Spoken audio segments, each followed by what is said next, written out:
Quick, what is the first spell that comes to mind when you think of the old school Harry Potter video games? Here, maybe this will help. Flipendo! Flipendo!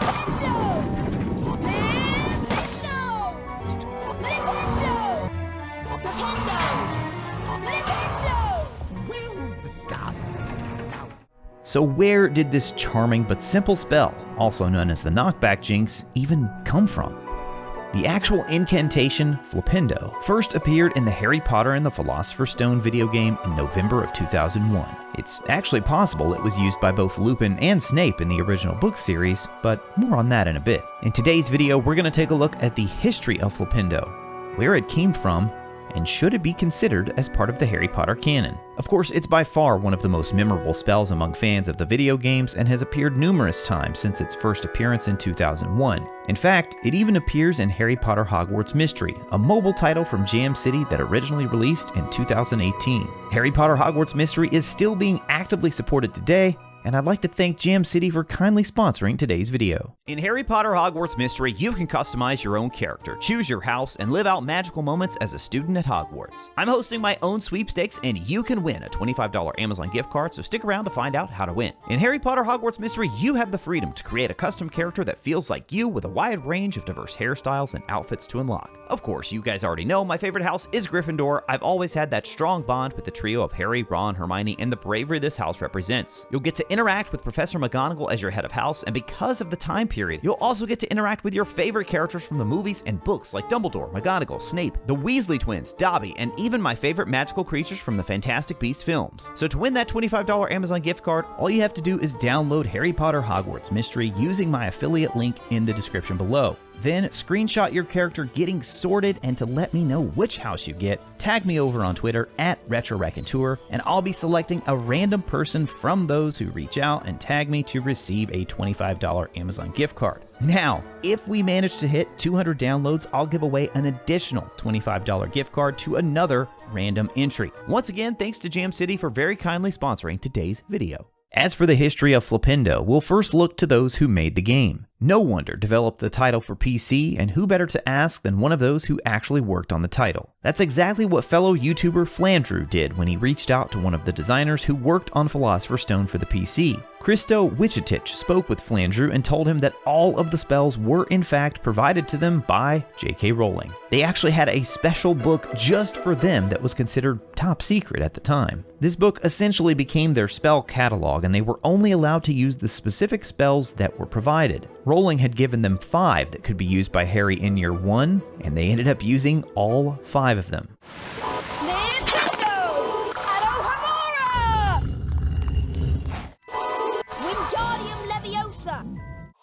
Incendio! Incendio! Incendio! Wichitich said the definitions provided were very loose and that Rowling understood the need for the developers to have a little bit of freedom in interpreting the use of each spell. Flipendo's definition was rather simple in that it was a spell meant to push something. So if the spells came from Rowling, are they automatically considered Harry Potter canon?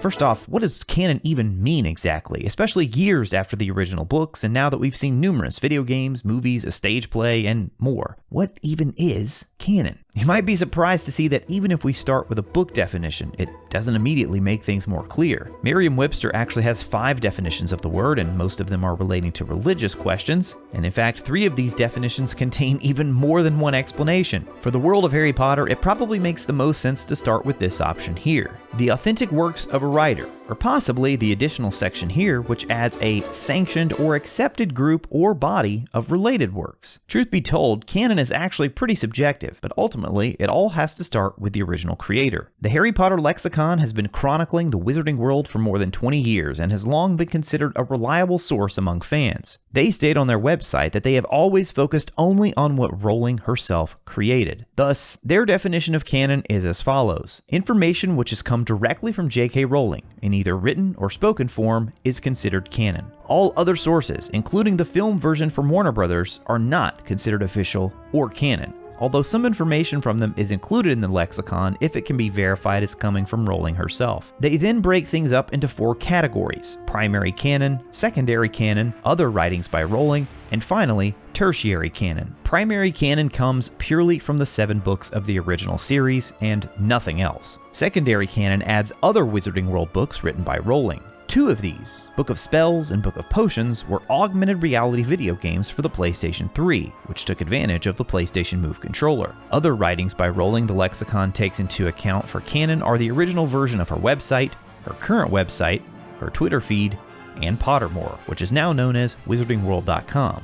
And lastly, there's tertiary canon, which gets into a whole host of other details that may be considered canon, such as online chats, interviews, and more. So the logical starting place for Flipendo is to find out, was it written by J.K. Rowling? According to Witchetich and others who worked on the game, the answer is yes, which is probably why the lexicon does include it in their list for the spells of the series. Now, even though the spell first appeared by name in the video games, it's also possible we saw it in the original books as well, but just didn't know the name. Or perhaps Rowling hadn't decided on a name yet. You see, in Harry Potter and the Deathly Hallows, Harry and Lupin get into an argument that results in Lupin hitting Harry with a spell that caused a loud bang. Harry felt as if he'd been punched backwards into the wall. Of course, it wasn't a spell that injured Harry severely, so something rather tame like Flipendo would make sense here. Snape also used a similar spell that knocked Harry to the ground and made a loud bang as well as he fled Hogwarts at the end of Half-Blood Prince. Both of these were cast non-verbally, and with Flipendo being such a basic spell to learn, it would make perfect sense for both Lupin and Snape to be more than capable of casting it non-verbally, which of course is more difficult to channel without the incantation. It would have been no problem whatsoever for talented wizards like Lupin and Snape,